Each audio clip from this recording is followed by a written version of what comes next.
Mr. President, na 1 billion para sa mga anak ng mga OFW na one college student per displaced OFW for payout na po lahat, Mr. President. Kanina nga with Senator Bongo, Secretary Bautista, nag-payout na po kami sa Vira Catanduanes, including Bato Catanduanes, Mr. President, doon sa Tupad, Mr. President. Okay. Sunny, you're the premier office, but everything seems to be all right on your front. You have no report to make. Mr. President, I do. Yes. But it is regarding the GDP numbers that were released today. So, would you want me to? Go ahead. So, our experience with COVID-19 over the past several months tells us two things. First, the economy is strong enough to recover if we enable it to do so. Second, our best recourse is to help the economy. To help the economy is to manage the risk. Managing the risks instead of avoiding them will allow us to safely open more of the economy and help Filipinos recover their sources of income. This will also put the Philippines back on its solid growth and development trajectory. The third quarter of 2020 saw the country dance with the virus, 2 steps forward and 1 step backward. In August, the National Capital Region and neighboring provinces reverted to modified enhanced community quarantine status for 2 weeks to respond to the increase in COVID cases and to help prepare the hospitals' critical care units. Earlier in June and July, Cebu City also reverted to enhanced community quarantine and then MECQ to improve its health system. Several other local government units also went back to the more stringent quarantines to save lives. These actions gave us time to expand our capacity to deal with this contagion. From zero capacity in February, daily testing reached 111,600 on November 4, with 160 labs providing RT-PCR testing, while daily testing reached a peak of 46,597 on September 11. From a handful of DOH personnel as contact tracers, we now have over 253,442 trained contact tracers deployed across the country as of November 6. More testing and vigilant contact tracing led to the detection of more cases, as expected, but the far majority at 94% are asymptomatic and mildly sick. Most importantly, we have reduced the number of future infections because we have also implemented more effective isolation protocols. Around 393,961 total cases as of November 7 reported deaths number 7,485, equivalent to a case fatality rate of 1.9%. This is much lower than the 17% in April. Total active cases are manageable at 36,260, of which 2,283, or 6%, are severely or critically ill, requiring hospital care. So our recovery rate is 98% already. Actually, 98.1%. So that is a very good recovery rate. We have also used the quarantine period to wisely boost our capacity to treat those requiring hospitalization. Throughout the country, some 21,909 hospital beds are dedicated to COVID-19 as of November 4. Of the total allocated beds, only around 39% is occupied. This means the country is ready to care for COVID-19 patients. However, these concerted efforts did not come without a cost. Our experience in 2020 thus far shows our resilience as a nation. We are aware of and are thankful for the many sacrifices the Filipino people have to make, from mothers who juggle their work while helping their children study remotely, to healthcare workers in testing centers and in hospitals who risk their lives to detect the virus and care for the very sick. Some of them are family members and close friends. A major part of our success in controlling virus transmission is the cooperation of people in making minimum health standards as part of their daily lives. All these small contributions go a long way in our recovery process. Agree. Totoo yan. You go to Art. What's your take, Art? Thank you very much, Mayor President, for giving me the opportunity to make a statement on what the Department of Transportation has done and will continue to do in relation to addressing the sad issues of COVID-19. Ang katanungan ano ang nagawa ng kagawaran ng transportasyon at ano ang planong gawin ng kagawaran sa COVID-19. Una umpisahan natin sa mga nagawa na. Marahil narinig ninyo na po, Mayor President, yung tinatawag na free shuttle service na ibigay natin sa mga health workers, kasama yung mga doktor, nurses, medical technologists, yung mga katulong sa frontliners na tinatawag. Mr. President, as of November 7, your Department of Transportation has serviced 1,800,000 health workers, providing them with free shuttle service. Ibig kong sabihin, kung saan sila nanggaling, dadalhin sila sa ospital, at kung pagkagaling sa ospital, dadalhin ho sila kung saan sila pauwi. Libre po yon. Ilan ang naserbisyuhan? 1,800,000 as of November 7. Meron hong programa na hatid tulong. Ito ho yung programa ng ating Senator Bongo at ng ating mahal na IS na kung saan meron silang ginawang hatid probinsya, balik eskwela.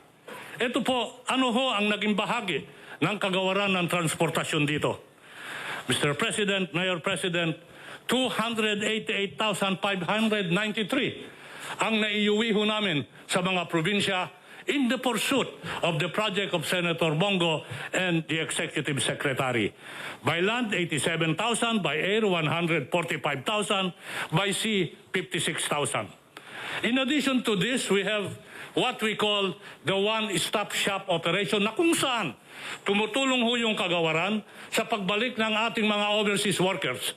Meron hong one-stop shop, OSS, na itinayo namin sa MIA, Terminal 1, 2, and 3, sa Clark at sa Cebu.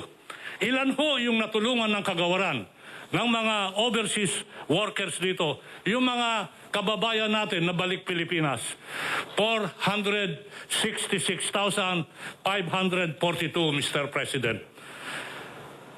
Ngayon ho, may sasabihin ho ako na bago. Ito ho yung tinatawag natin na crew change hubs. Because of the pandemic, inumpisahan at linunsad ho namin yung tinatawag na crew change hub na kung saan nag-open kami ng portals sa iba't ibang lugar sa Pilipinas.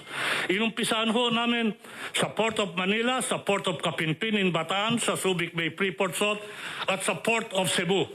Mag-open ho kami in the next few weeks sa Davao at sa Batangas. As of today, as we speak, ang naservisyohan ho natin na barko na kung saan dumadaong sa Pilipinas at napapabilis ang pag-disembark ng mga seafarers, 875 ships. Doon ho sa sinabi ko mga lugar kanina at 14,000 seamen ang naorganisa. Ano ho ang ibig sabihin nito? Una ho, mapapalawig at mapapadali ang disembarkation ng mga seafarers. At hangarin ko po, at nasabi ko ho ito, nung ako'y nagtalumpati sa General Assembly IMO, Itong mga nakaraang buwan, sinabi ko, hangarin po ng ating Pangulo, Mayor President Duterte, na gawin ang Republika ng Pilipinas na maging the capital of crude change hub in the world. Papunta ho tayo dyan at magkakaroon ho ng magandang transformasyon dito in the next few months. In addition to this, we have established COVID-19 testing labs and quarantine facilities. Nandiyan dyan ho yung sa Mactan, Cebu. Ang capacity, 1,500 to 3,000 tests daily. Ito ho sa kagawaran ng transportasyon yan. Meron ho kaming PPA molecular lab na nagsiservisyo ng 2,000 tests daily. Meron pa rin ho kaming Clark Airport molecular lab, 2,000 tests daily. The EVA Macapagal Super Terminal in Manila South Harbor was transformed into a quarantine facilities. PPA only recently opened and inaugurated a 124-bed quarantine facilities dedicated for seafarers in Bataan on October 9, 2020. Hindi ho pahihuhuli ang Philippine Coast Guard. Nag-open din ho ng quarantine facility ang Coast Guard noong October 10, 2020. Ito ho ay gagamitin ng ating hindi lang mga Coast Guard, kundi pati na yung mga ating kababayan na nangangailangan ng quarantine at isolation. What is splendid report? We now go to Mon, you're next. Thank you, Mr. President. Ito marami rin, ano. Iklihan ko lang po, but you have a copy, Mr. President. I mean, yung ano mo. Okay, so thank you for giving us the opportunity to present. I will skip the first chart and go to the second chart, which is on the reopening of the economy na binanggit po ni Secretary Sani earlier. And just to give you an update. Next chart, yeah. Next chart. And just to give you an update. So since about May and June, we've started to reopen yung economy by opening yung mga sectors that were closed because of the lockdown. Ang nangyayari po sa IATF, we slowly, gradually allowed different sectors that will allow our kababayan to go back to work para makapagtrabaho uli sila. So, considering all sectors from agriculture, ever since hindi po sinara ang agriculture, kaya right now they are posting positive growth of about 1.2%. So that's good for the GDP. Ang mga sinara po yung mga non-essential industries or sectors.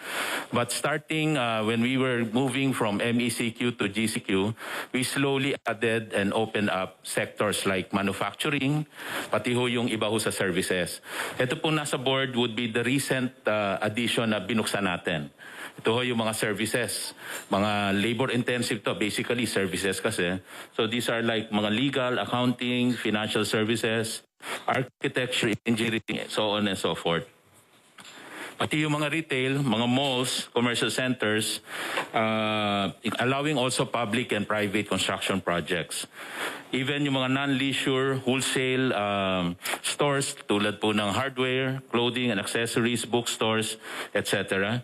And of course, yung isa sa pinakamalaki ring sector in terms of yung mga manggagawa, mga workers, barbershops and salons.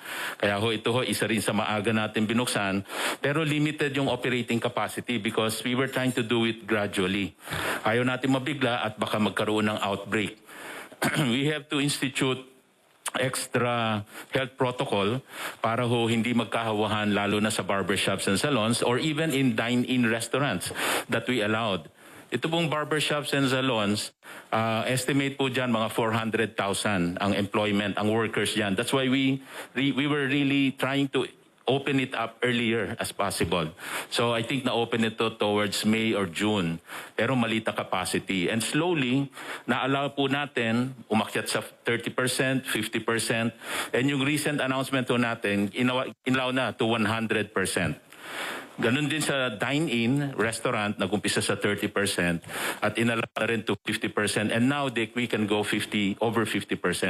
Dine-in industry, itong mga restaurant, they account for about 1.9 million in terms of employment. So maraming trabaho na nagde-depend sa industriya na yan. That's why we really had to open up earlier and now increasing the capacity.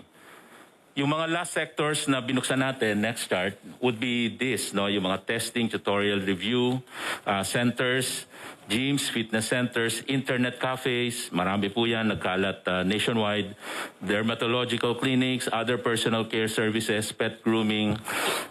Basically, ito ho kasi, kaya nahuli ito, these are considered really not too essential. Pero in the spirit of reopening of the economy, and nagkaroon tayo sa cabinet ng isang principle that we adopted from risk aversion or avoidance to risk management, we really had to open up more sectors para mas maraming makabalik sa trabaho. And next chart, please. And ang parating paalala natin, so that we can reopen further, we have to follow yung 7 commandments, yung minimum health standard. The wearing of face mask, face shield, no talking, and no eating, especially in public, yung cases. It will be the adherence to the minimum health protocol. Kaya di tayo mag-reopen kahit basta merong minimum health protocol. And we've seen that, Mr. President, in the recent nga, nagre-reopen tayo ng economy, and yet our cases bumababa.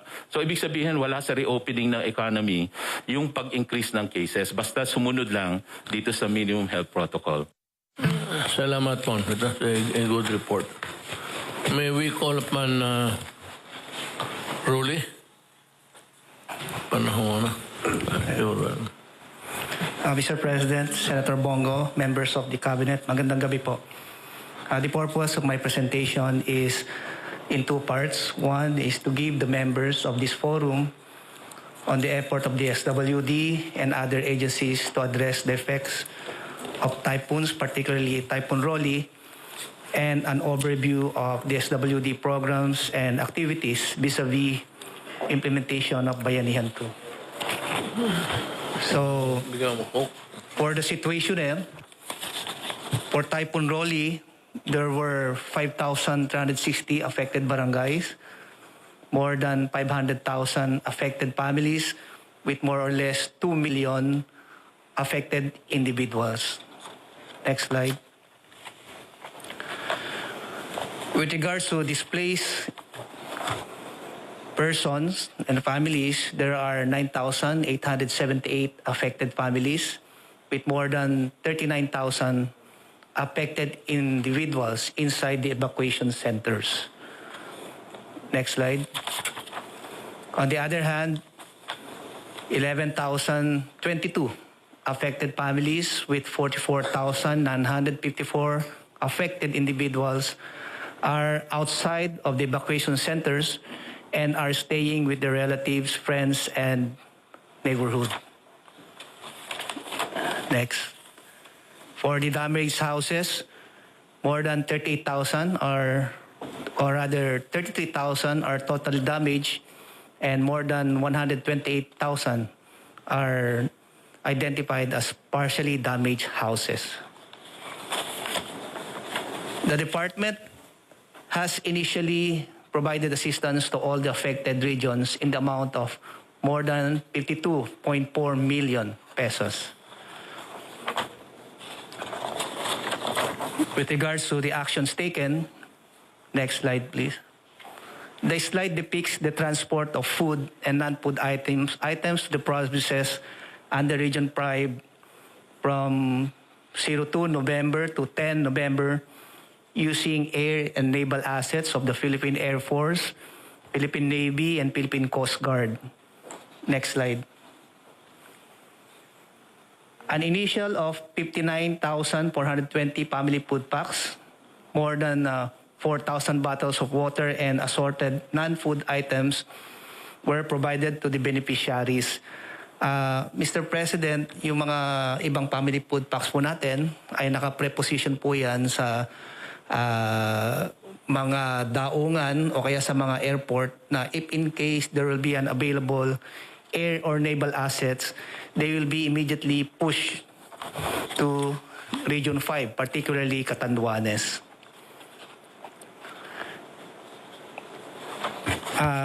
The slide depicts that for the other food and non-food items augmentation, there were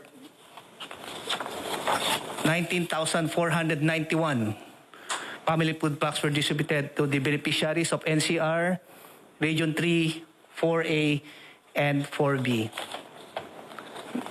Next slide.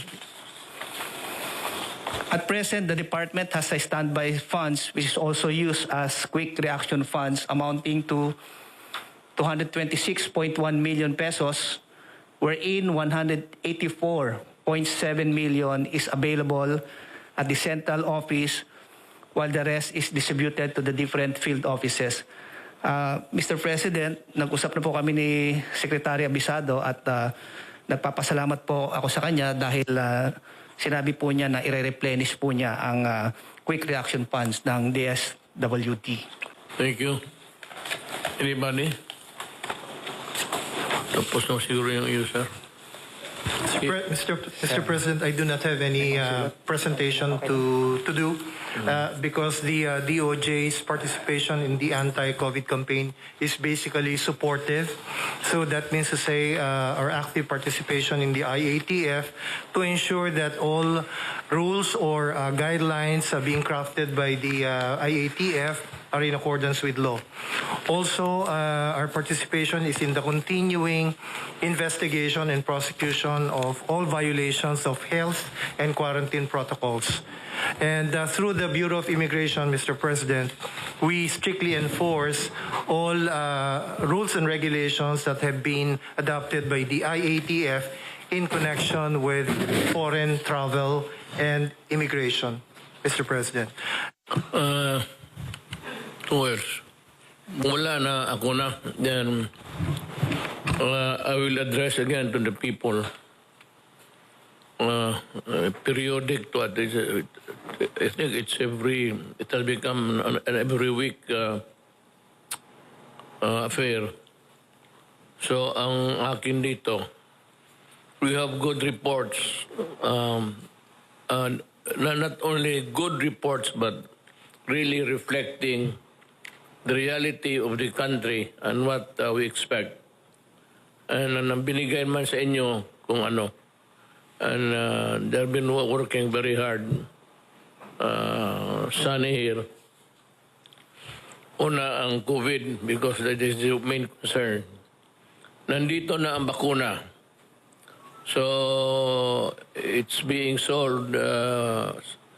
Yung iba sa, I don't know, it would be not good to assume that there's a black market for that. But Sunny says that he can borrow money of 300 million plus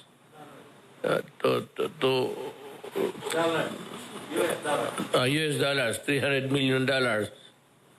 So malaki yan. Makapabili tayo. But I think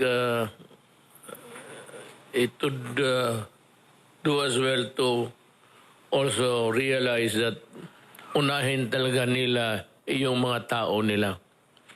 China na Pfizer of America, meron na sila. So, hindi na nakakatakot talaga ang COVID. But sa pagkangayon, magbili ka mahal. As I have promised, gastos ng gobyerno itong bakuna para sa lahat ng Pilipino. Kaya nga, umpisa natin sa mga mahirap, pataas na ano. Let's start with A, B, C, D, E. The lowest sa E, yung talagang mahirap na wala.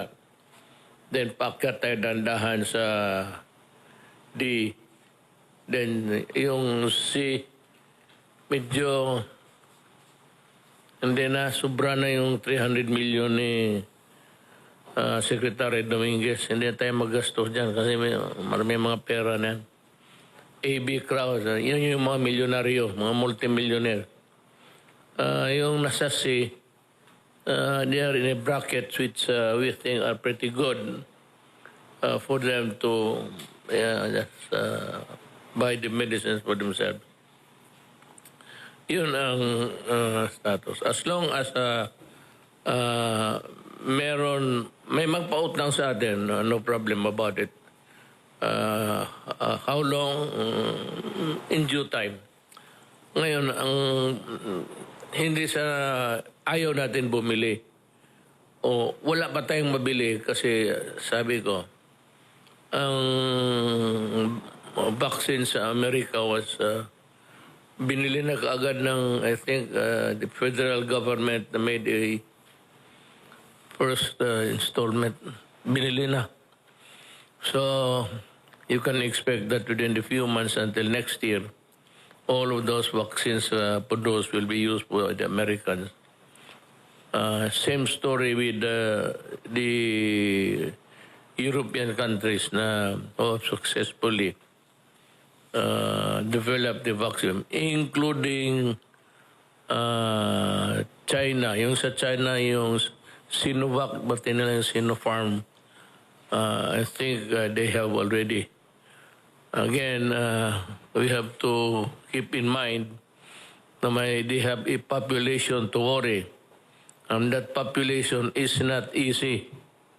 Americans have about 340 million plus. And China about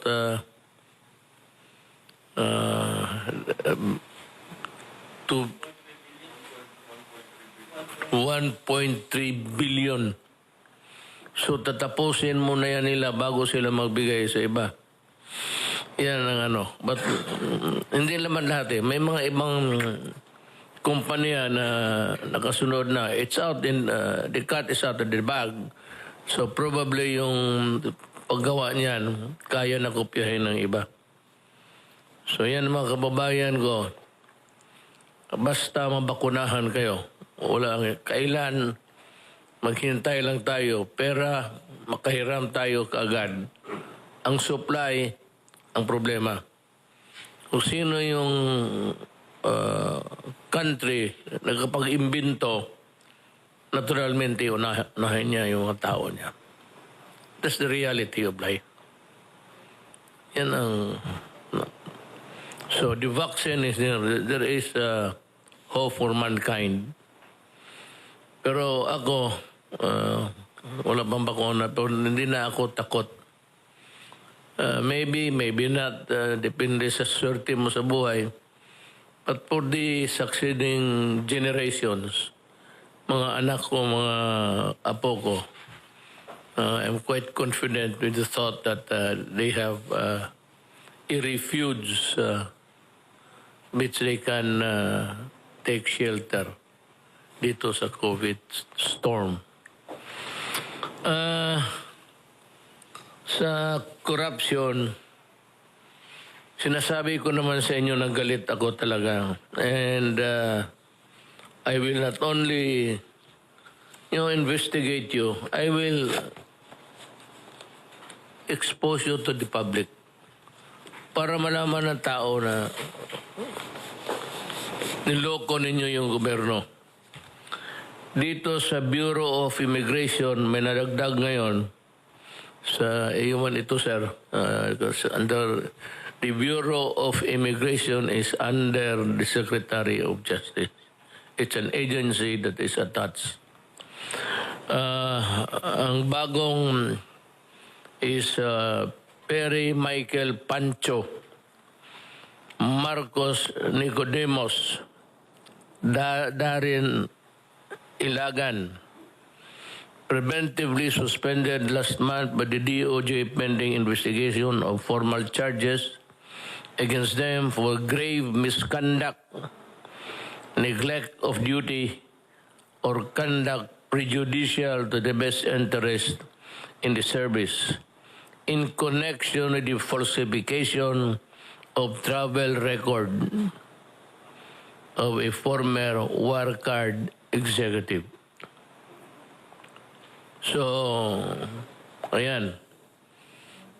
Ang iba naman itong si Neil Tristan Istomo, Micara K. Cortez, Christopher Lee. Totoo ba ito si Christopher? Di ba ito si Dracula? Christopher Lim. Roland Lim. Just a joke. Pero totoo. There's such a person known as Christopher Lee.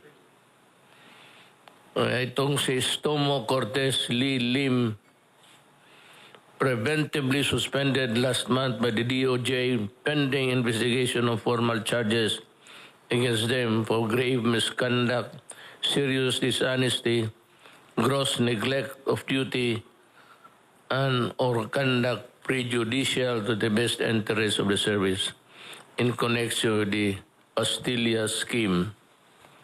Wala na ito. Then, may bago tayo sa Department of Public Works and Highways. Ang na-harvest natin na mga supposedly, it's not good to call them criminals, but eventually if they are charged and convicted, they would be Wilfredo Agustino, Rudy Canastillo, Edward Canastillo, Susel Caligan, dismissed by the Ombudsman September 21, 2016 for grave misconduct.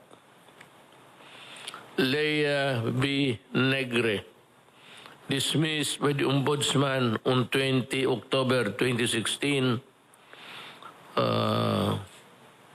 for misconduct in relation to the acquisition of excessively priced lamp post. Marami ito. Itong pumasok noon sa China. Yung pagbukas ng China at ang ekonomiya ng Pilipinas, there were a lot of importations. A lot of those were really the post na may ilaw na, but they were priced heavily by not by China, they manufacture lang naman. Yung mga ahente dito, tapos in connivance with the government people, ayan, presyo. Ibasahin ko ito mga na-dismiss to by the Ombudsman for the following violations. Violation of Article 210 or direct bribery, and Article 211 or indirect bribery of the revised penal code. You can pronounce it bribery or violation of Section 3E of the Anti-Graft and Corrupt Practices Act. Violation of Section 7D of the Code of Conduct and Ethical Standards and the Government Procurement Pera na naman to, Reform Act. Ito si Ricardo Paulican, Elmer Calo, Pedro Mercado, Agatonianico, Galarita, Doroteo Ilagan, Harold si Marie. Meron pa. Abutin tayo ng umaga nito. Ubos na ang mga empleyado. You know, kayong mga... Do not ever think that you are indispensable in the scheme of things sa gobyerno. Maraming Pilipino dyan, mga graduate, na mahuhusay, na may honest. Marami ang walang trabaho ngayon. Kaya kayong taga-gobyerno may trabaho, take care of your position. Do not allow even a dent of anomaly na dumaan sa opisina mo. Kasi sabi ako, stricto na ako ngayon until at the end of my term. Pag makita ko may ano ka, sisirain mo lang. So, maraming Pilipino naghihintay, mga civil service eligible, mga graduates. Marami akong pampalit sa inyo. Do not ever think that you would count in the large context of governance. So dismiss ito sila. Kita mo sa karami magastos ang laway. Ay, gano'n. Minsan dito sa koko, gano'n ko na. Ako naman ang uminom ng koko. Employees dismissed. DPWH.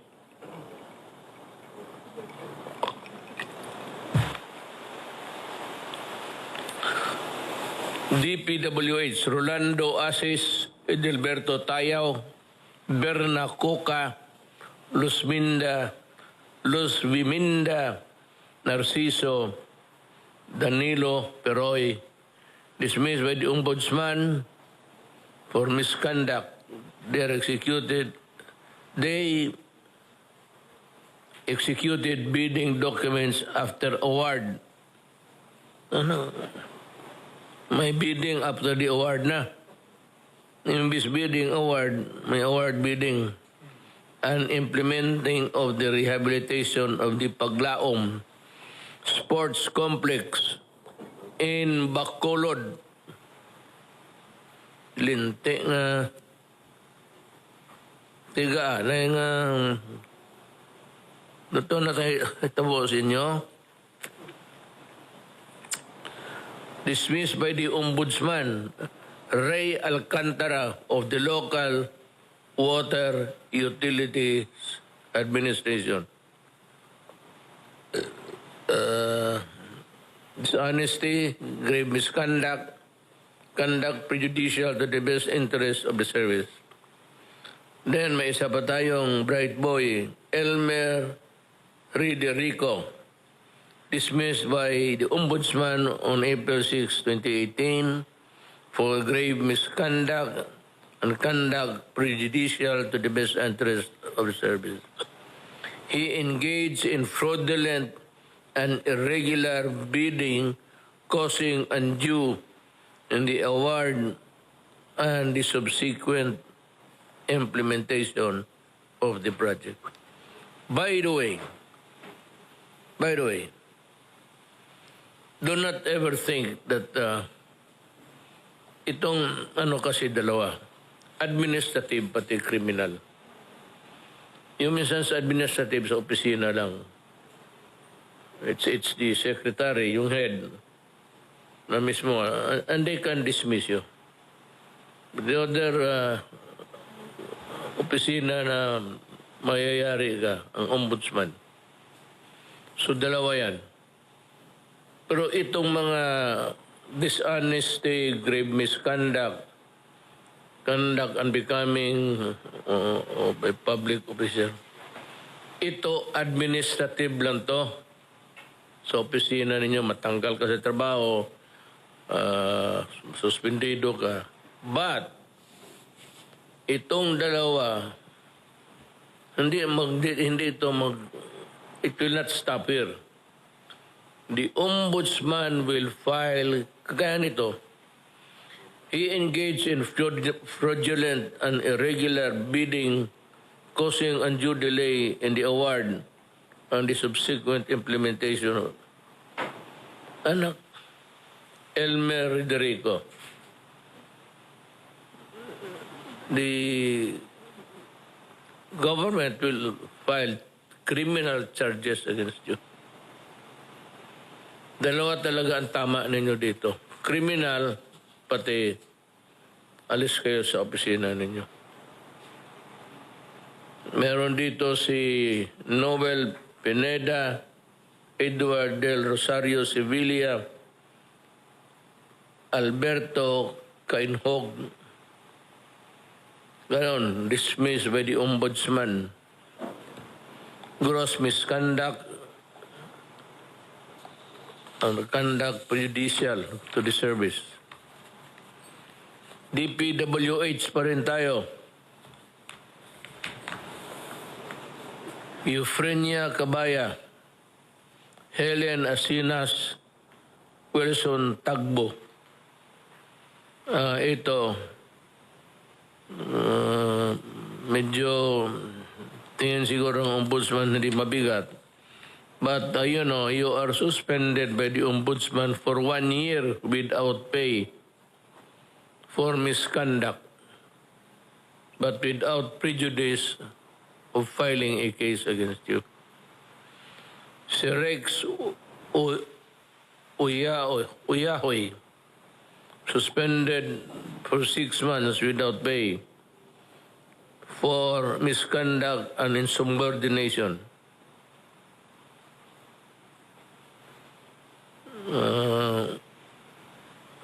Well, ang tingin ng ombudsman dito nakalagay,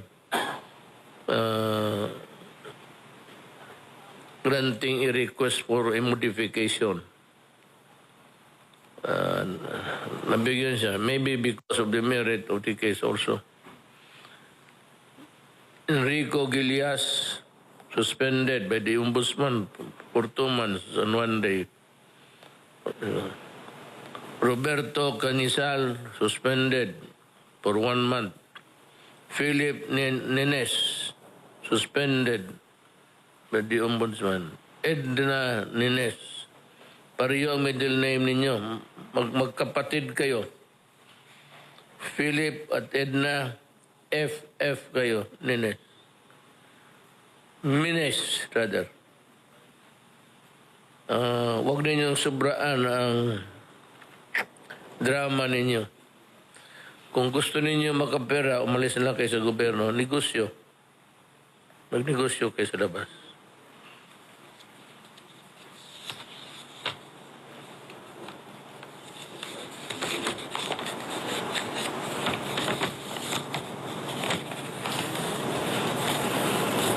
Sunny Boy Oropel, suspended by the ombudsman for 1 month. Next time, I will see to it that you will be dismissed from the service. Arnaldo Bonifacio, suspended by the, by the office, siguro. Next time, because sa administrative, pwede kang mag-appeal hang sa opisina ko. Pero pagdating sa lamesa ko yan, since you are known to be a malikot ang bulsa ninyo, you were suspended only. Next time, Arnaldo Bonifacio, I will dismiss you from the service.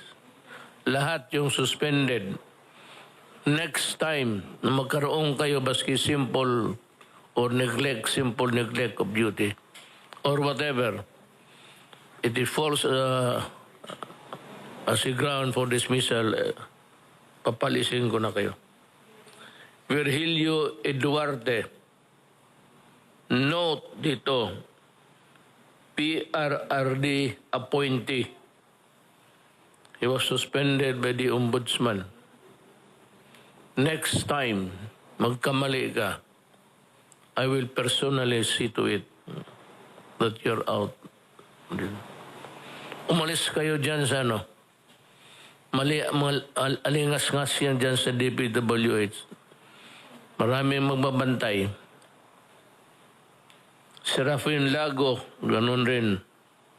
Next time, dismissal ka na. Suspended ka lang ngayon.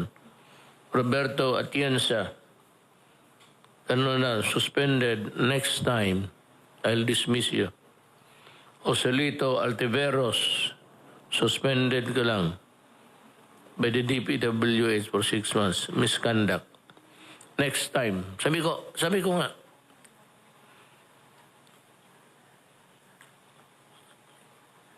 maraming Pilipino naghahanap ng trabaho. Every year, we are producing so many thousands of graduates. Wala nga mapakasukan, walang trabaho. Na kung gusto ninyo, bakantihin yan mga posisyon sa opisina ninyo, gumawa kayo ng kalukuhan. And may isa pa. I think this will be... Kayo ba? Either as a businessman or as a government employee lang, if you come to know of a conspiracy or may usapan to do an illegal act, sundan mo lang, let it ripen into a crime. Pag natapos na ang papilis, hindi na kailangan magbayad ang gobyerno. The contract itself will be the evidence. Sa hindi na kailangan eh. The fact that you have the intention to draft a contract that is prejudicial to government will be enough to send you to the gallows.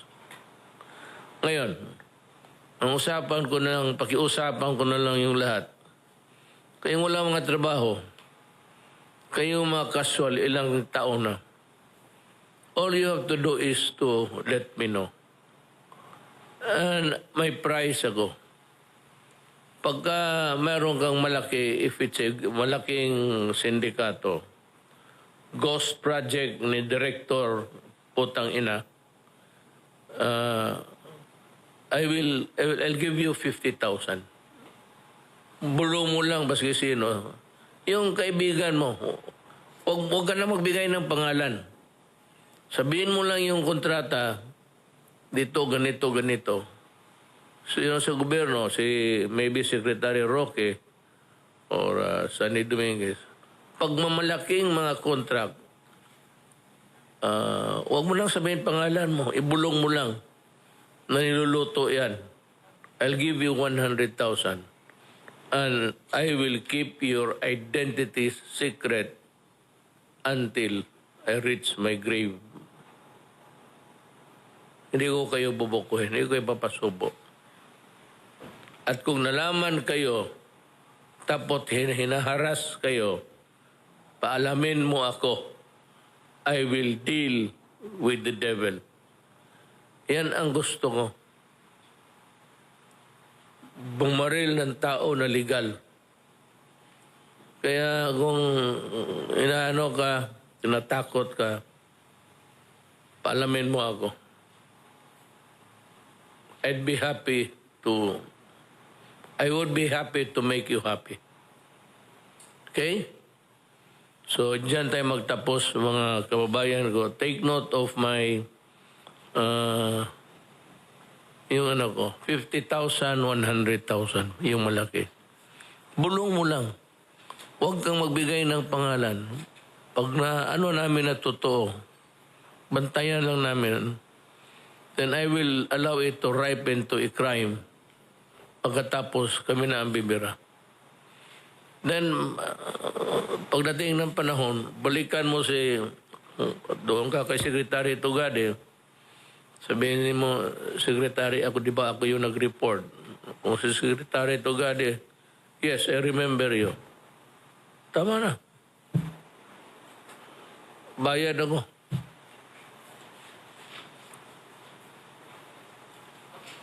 Mga kababayan ko, maraming salamat at magandang gabi sa inyo lahat.